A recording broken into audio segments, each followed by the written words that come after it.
Mesure de tendance centrale, première partie. Dans cette capsule, nous verrons les différents types de caractères, la présentation des résultats en utilisant différents types de tableaux, les mesures de tendance centrale, le mode, la moyenne ainsi que la médiane, et nous verrons en dernier lieu comment choisir une mesure de tendance centrale qui représente bien la distribution. Dans la capsule courante, nous verrons uniquement la section 1. Tout au long de la capsule, nous consulterons et compléterons notre résumé qui contiendra l'essentiel de la matière vue dans la capsule. Je vous invite donc à inscrire ces informations sur votre propre feuille résumée que vous pourrez utiliser par la suite comme aide-mémoire lors de vos séances d'exercice et comme feuille d'étude pour votre examen. Section 1. Type de caractère. Faisons un petit rappel sur ce que c'est un caractère. Eh bien, comme nous avons vu précédemment, le caractère, c'est la caractéristique que l'on veut mesurer dans notre étude de statistique. C'est ce que l'on veut savoir finalement à propos des individus de notre échantillon ou de notre population. Par exemple, le nombre d'années de scolarité pourrait être un exemple de caractère. L'intention de vote aux prochaines élections peut être un autre caractère. La taille des individus.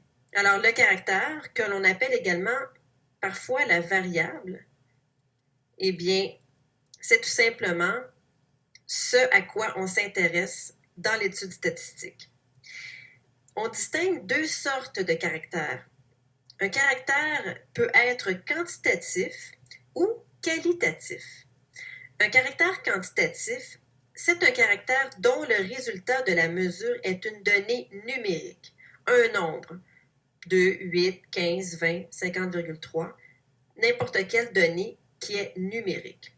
Alors qu'un caractère qualitatif, eh bien, c'est un caractère qui se mesure par quelque chose qui n'est pas une donnée numérique. Par exemple, ici, l'intention de vote aux prochaines élections, eh bien, le résultat ou la réponse des individus à la question concernant l'intention de vote aux prochaines élections serait quelque chose comme Parti québécois ou Parti libéral ou autre parti. Vous voyez, donc la réponse ici n'est pas numérique. Voyons d'autres exemples pour que ceci soit un peu plus clair.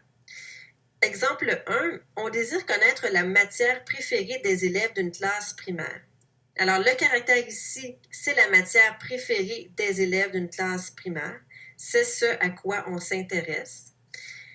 Posez-vous la question, comment les élèves répondront-ils à la question posée? Alors, on poserait la question, quelle est votre matière préférée? Et puis, on pourrait avoir comme réponse géographie,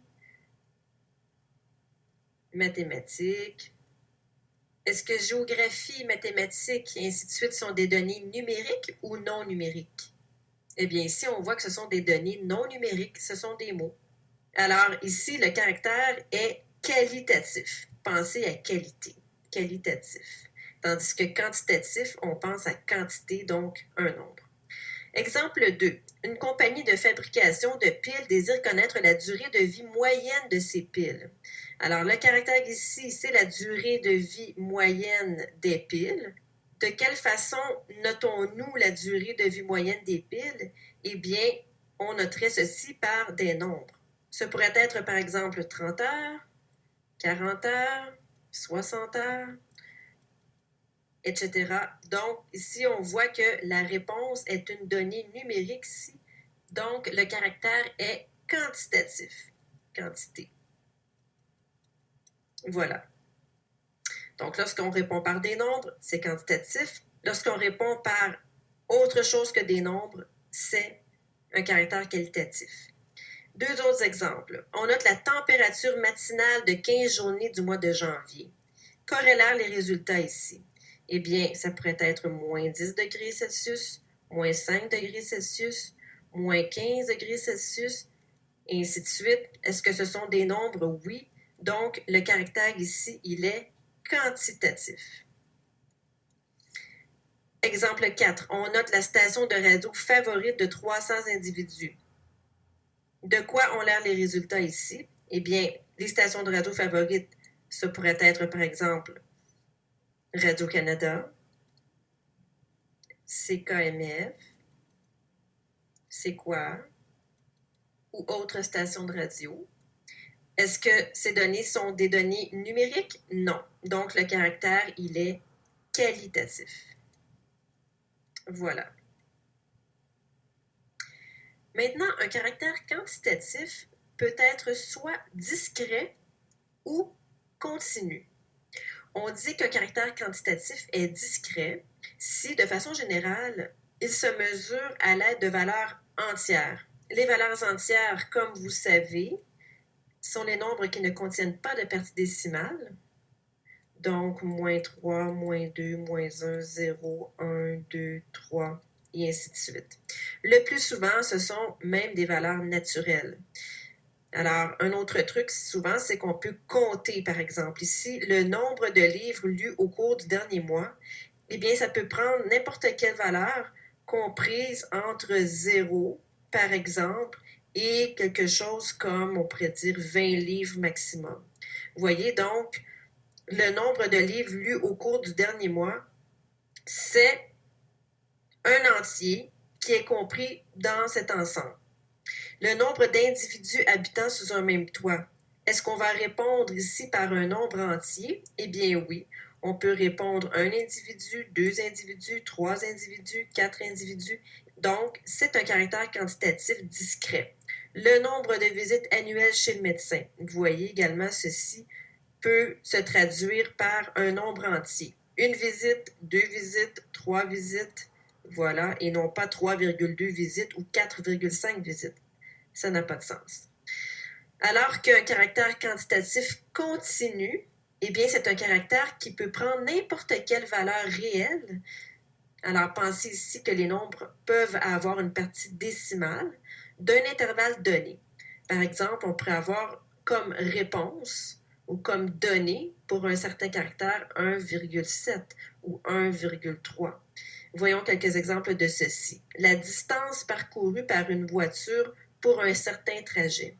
Eh bien, par exemple, si une certaine voiture fait le trajet Montréal-Sherbrooke, eh bien, la voiture pourrait avoir parcouru à un certain moment n'importe quelle distance comprise entre 0 et 200 km, par exemple.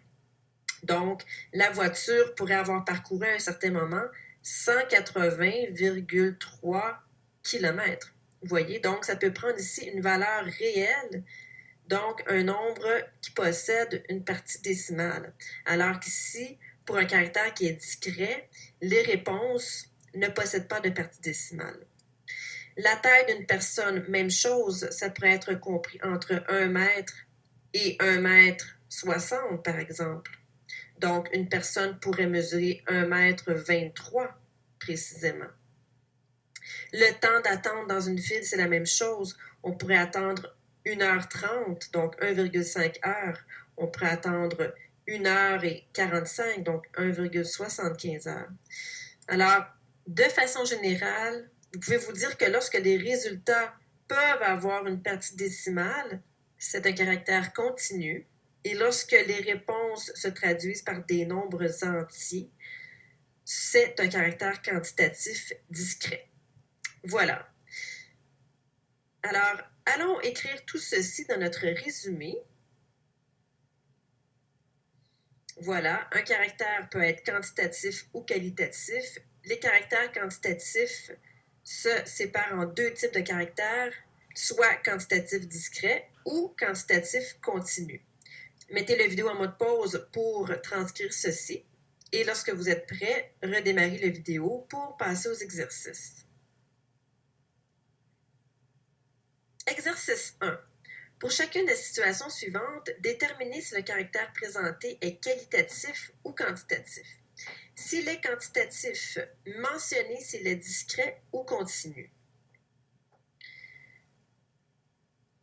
Alors, voici les situations. Je vous laisse faire cet exercice, mettez la vidéo en mode pause et je reviens ensuite avec la solution.